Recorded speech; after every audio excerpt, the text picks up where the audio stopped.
Okay, today my guest is Professor Axèle Giroud.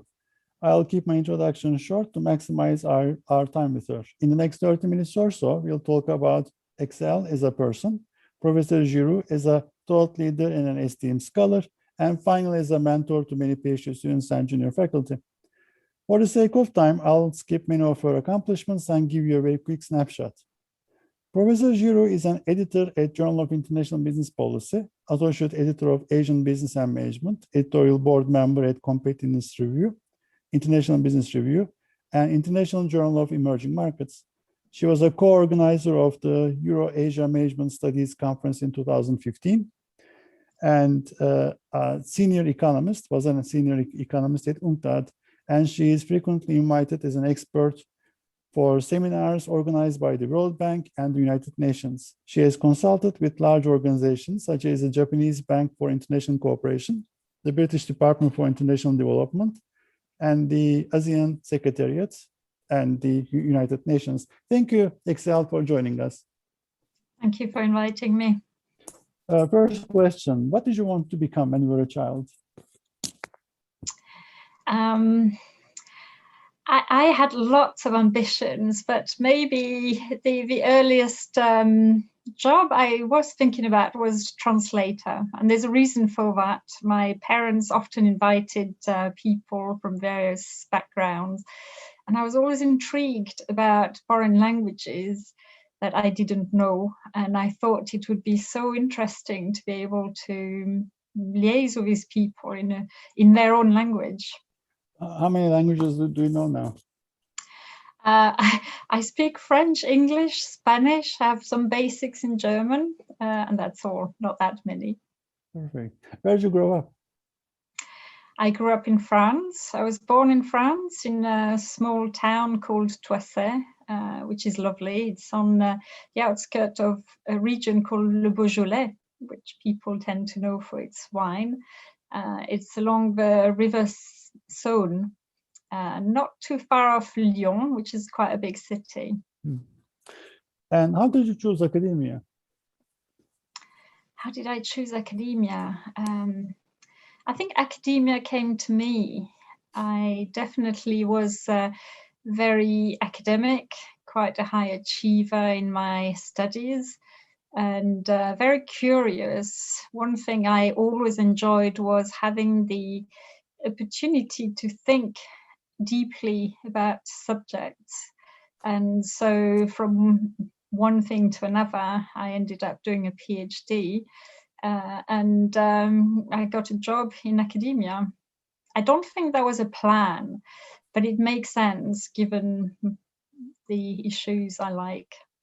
And how do you choose international business, international economics? How did I choose international business? I've always been interested in international business, mostly focusing on multinational firms. As far as I can remember, even as a young teenager, I used to listen to the news, and I was always intrigued about these very large firms that seem to have so much power, economic power. I've always found it quite fascinating. So I focused very early on international economics, European economics. I did a pre-doctoral in international economics in the University of Paris 1, Panthéon-Sorbonne. Mm-hmm. And subsequently received some funding to do my doctoral research by the Ministry of Higher Education. And I was particularly interested in how multinational firms used regional economies in Southeast Asia to be more successful. So I got this funding, and I was invited by Peter to join his team in the UK. So this is how I focused more on international business rather than international economics, which was originally my specialism. This is interesting. I mean, you have so much clarity about how you got into the profession, how you got into IB from very early on. This is quite fascinating, really. Something that is not on your CV that people will find interesting.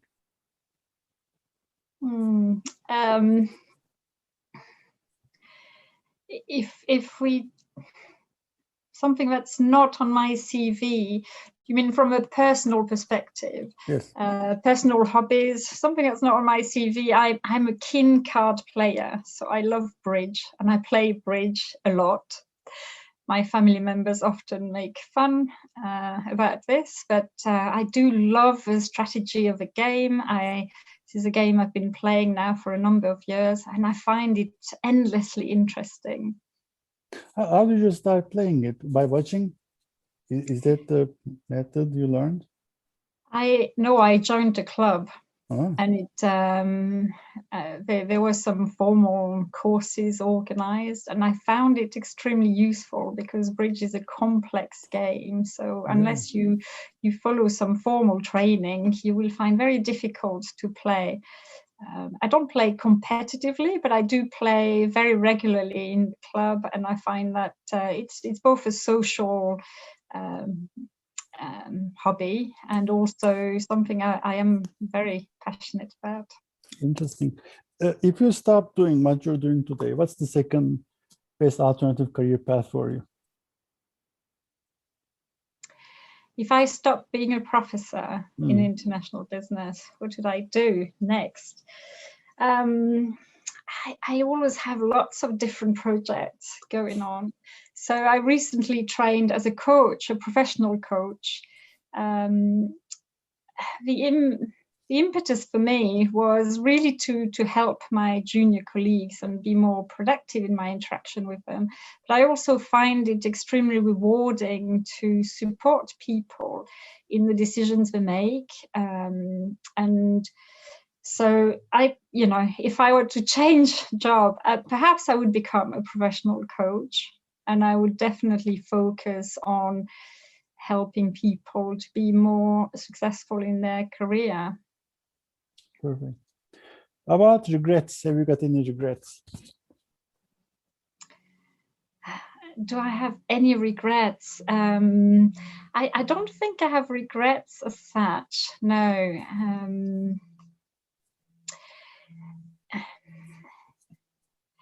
I'm not a person who regrets anything in life, but if I reflect on the choices I made, perhaps early on in my academic research, I was really interested in looking at how multinational firms could help developing and emerging countries grow.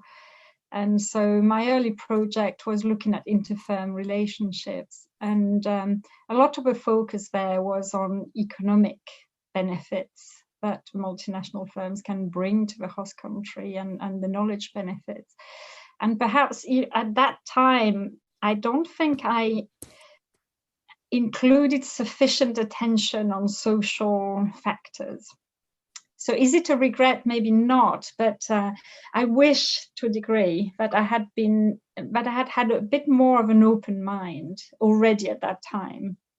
And that came from an assumption I made, and I used to assume if a country, a company, employees, people can benefit economically, then there's an automatic, spillover in terms of the health, the nutrition, the well-being. By now, I think very differently, and I'm not so sure the link is automatic.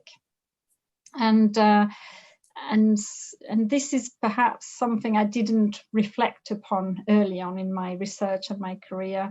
And I think if I had already, I would have made a lot more progress in terms of thinking more creatively on the role that businesses have in society and on host countries. So what's stopping you now? Excuse me? What is stopping you now? Well, oh no, I definitely, it is not stopping me anymore.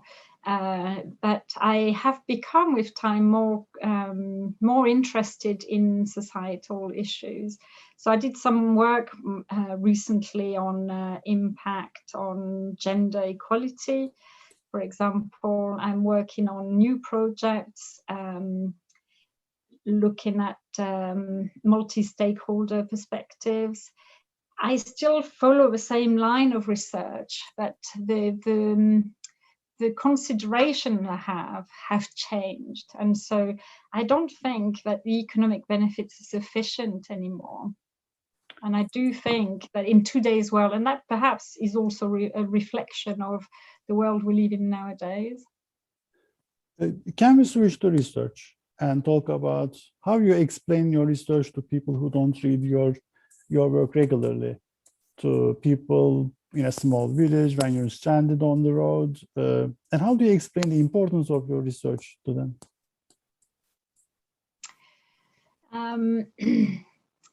Yeah, how to explain the importance of my research. I focus predominantly on the role of multinationals and their impact in host economies.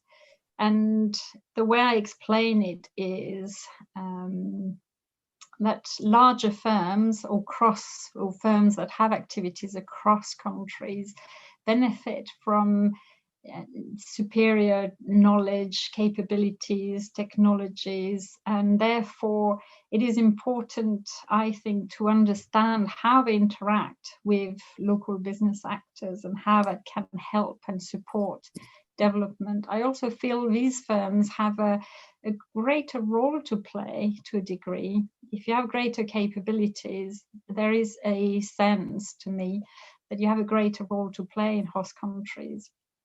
So I feel that's important. So both from a perspective of individuals, but also from a perspective of other local business partners or local policymakers. Mm-hmm. So there's that aspect. And then the second important issue for me is exploring knowledge and technology transfer across border, but across organizations.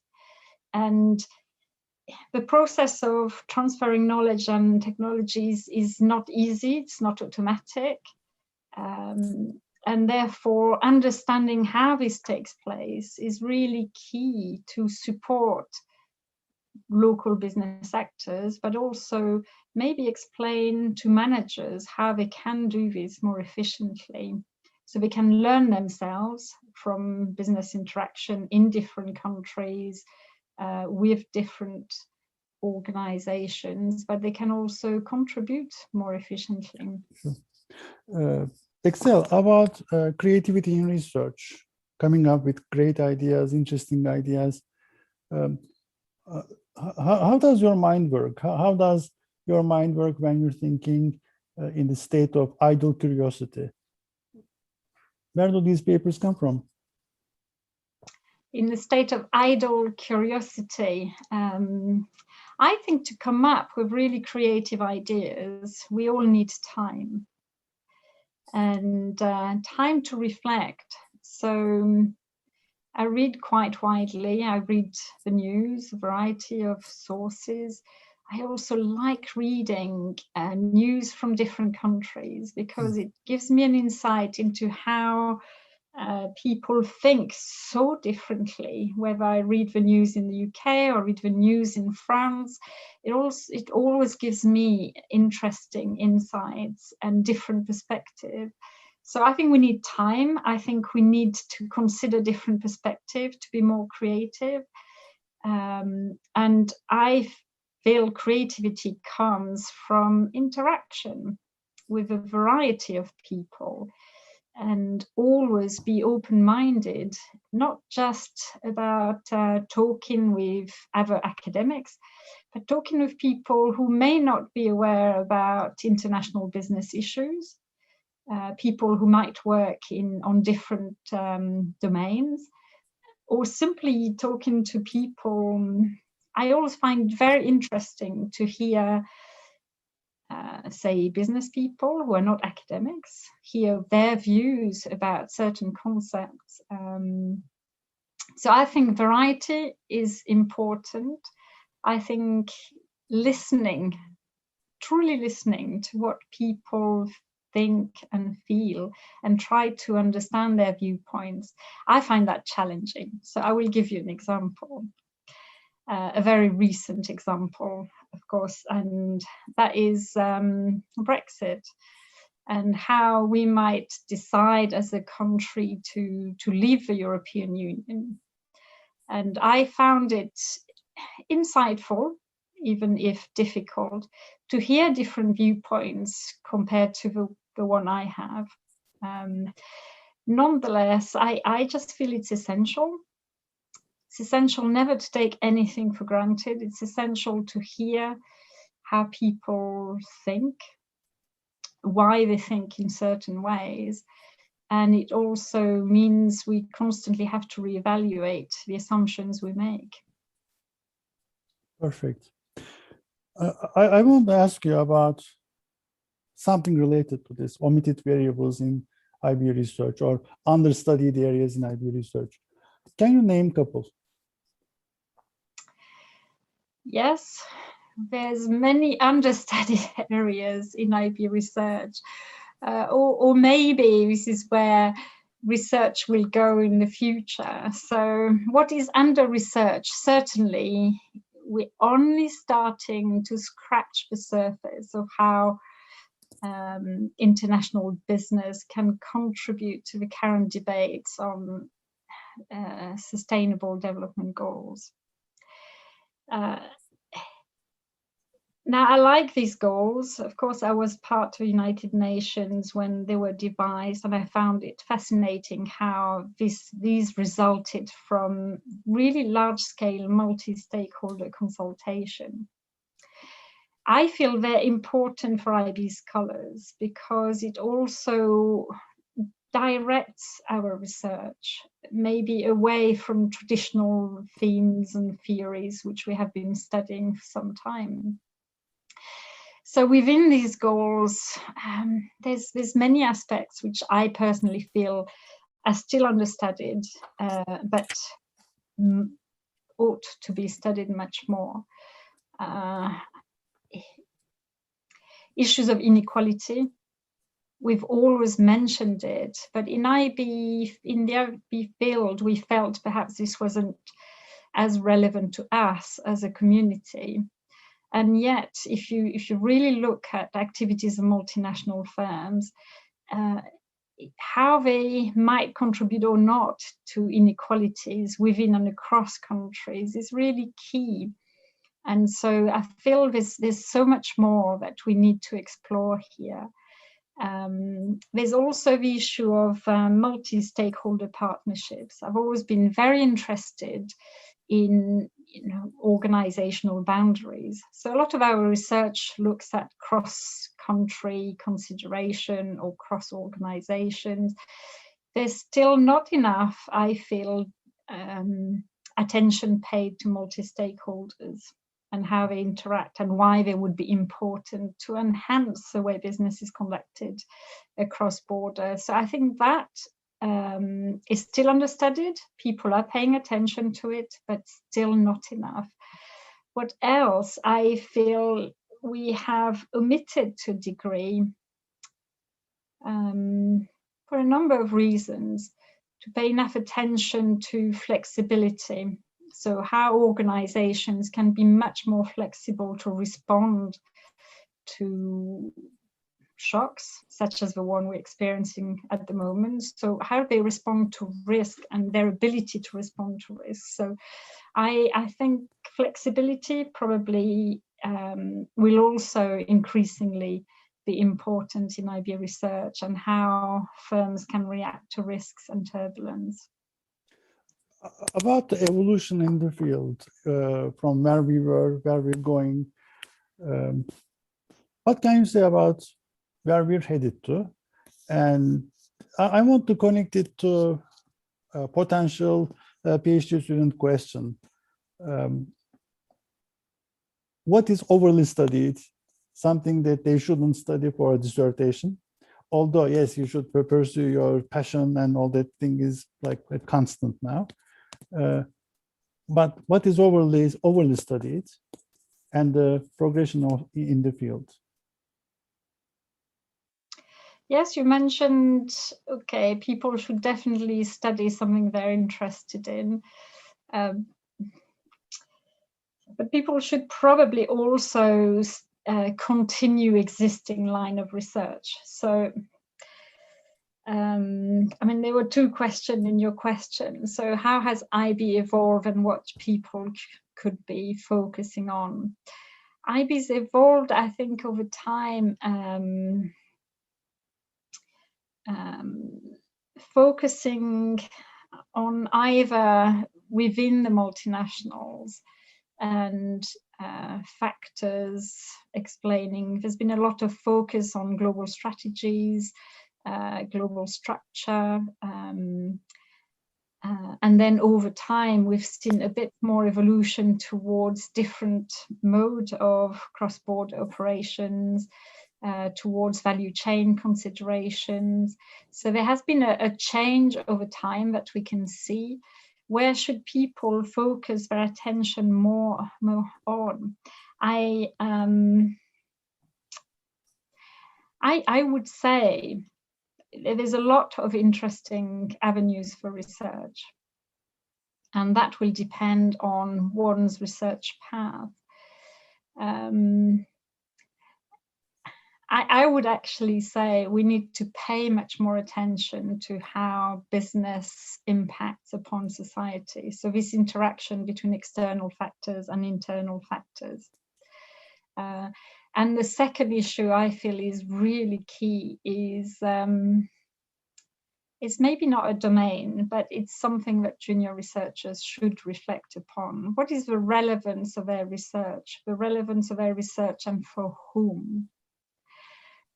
And that, I think, is really important when focusing on research questions.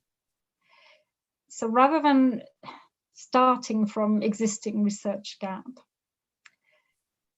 what is the relevance of a research question being addressed and for which type of stakeholders? And I feel that will be really key in assessing how important a new research question will be. And it also means you're more likely as a young researcher to be heard. So is your relevance of importance for managers within multinational firms and or relevant to policymakers? Will your research really resonate with someone who has to make decisions upon policies on a country level? Why or why not? Is your research relevant for employees within these organizations, or is your research relevant for various stakeholders? Is your research relevant maybe from an environmental perspective? So there's the topic that certainly is important, but I would say importantly, relevance. And some people talk about phenomenon research, based research. You know, we should always start, of course, with a real problem, either within the corporation or within society. But we should always ask ourselves, is the research I'm conducting relevant for someone? Right. And I think if young academics ask themselves this question, they will conduct research that will enhance IB as a domain over time. Axèle, who was your advisor or mentor when you were going through this program? Who was my advisor? Well, I started my pre-doctoral diploma. This is the French system. So you do 5 years. You do a pre-doctoral diploma and dissertation with Jean-Louis Mukiele in the Sorbonne. And I worked alongside him on organizing various conferences. And this is how I met Peter Buckley, who invited me to come and join him in, he was at the time in the University of Bradford. So I worked under his supervision and the supervision of Hafiz Mirza, who was also working there at the time. It brings me back to one of your questions. You know, I think as academics, we are influenced for quite some time by the scholars we come across fairly early on, but also throughout our career. Another person that definitely influenced my choices early on was Mark Kesson. And the way this happened was I received an Erasmus scholarship to spend 1 year during my undergraduate studies in the University of Reading. And I was taught during that time by Mark Kesson. And he had a great impact on me as a very, very junior person. I was doing an undergraduate degree. I was not even thinking about doing research or a PhD. But his classes were so inspiring to me. And I think with hindsight, even though I was not thinking along those lines at the time, it definitely influenced much of my thinking and decisions along my career. What do you wish you had known early on that would save you so much pain and agony later on?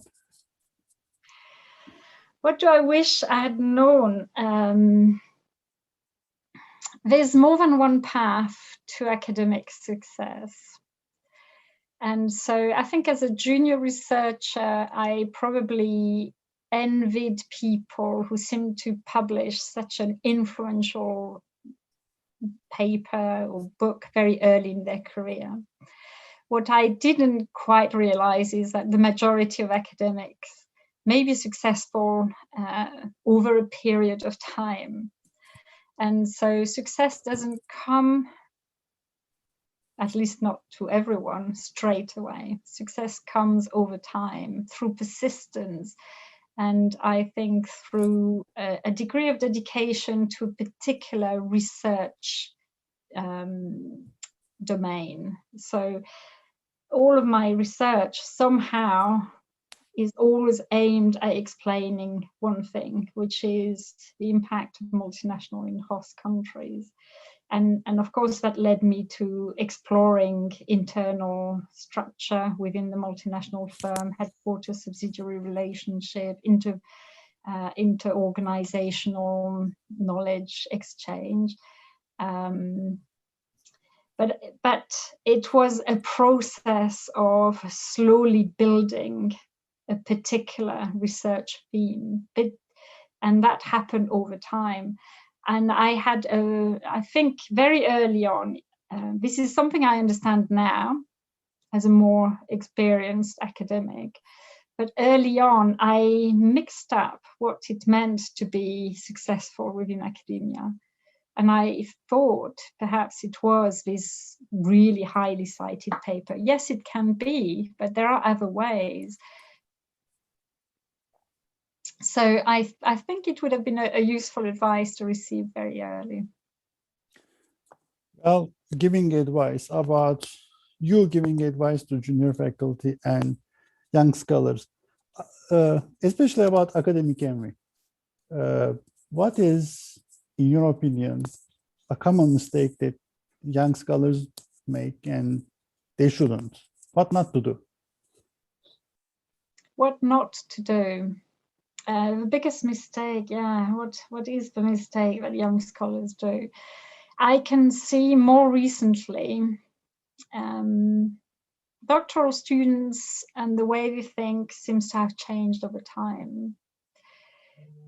There was, in the past, doctoral students were more interested in a research question, in a domain. More recently, there's a bit more emphasis on publication straight away. And I think it is a mistake. Yes, it is important to publish and to publish quickly at a high level because junior faculty or junior researchers want to have a job. But what matters more in the long run is the research path and the research message they want to convey. And so I think instead of focusing solely on publishing as quickly and as in a high-level journal, think really about the research that you want to conduct and why you're conducting that research and how that is going to evolve over time. I think the second biggest mistake is this belief that it's important to show you can publish on your own. I don't believe in silo. I think academic research increasingly, always has been, but increasingly is about collaboration. And so, and there's nothing wrong with collaborating, especially early on in your career. There's two advantages to that, and it is combining skills, because it is so difficult to publish at a high level. Then combining skills is one way through which we can achieve greater quality quicker. But also because collaboration is a way of creating your support network, and your support network is what carries you through your whole academic life. So I think working in silo is a mistake. Yes, you can prove yourself, you want to prove yourself as a researcher, but really collaboration is key. And maybe the last big mistake I would think of is getting lost in details. I can see that in junior researchers. They're really trying to explore every tiny, minute detail. That means they often forget to step back and reassess what their core research question is for a particular paper or a particular PhD. And if they can step back and really think sometimes about their core contribution, core research question, that can really help them in building or enhancing theory. So rather than focusing on providing lots of data and detailed analysis, step back and think a little bit more about what it means and what are the core concepts that the work is bringing and how you're contributing. Thank you. Axèle, what's the question I should have asked you but haven't? What is the question you should have asked? I guess I've talked a bit about it, but should academics think about impact? I guess impact, and maybe that is at the top of my current thinking. I think it is relevant. It's relevant for myself, but it's relevant for junior faculty, it's relevant for all of us. And how can we achieve impact? And how can we be more creative about ensuring that we can continue to have an impact? So, and the type of impact that we have. I think that, to me, is really a key question for any academic and certainly international business as well. So what's the answer? What is the answer?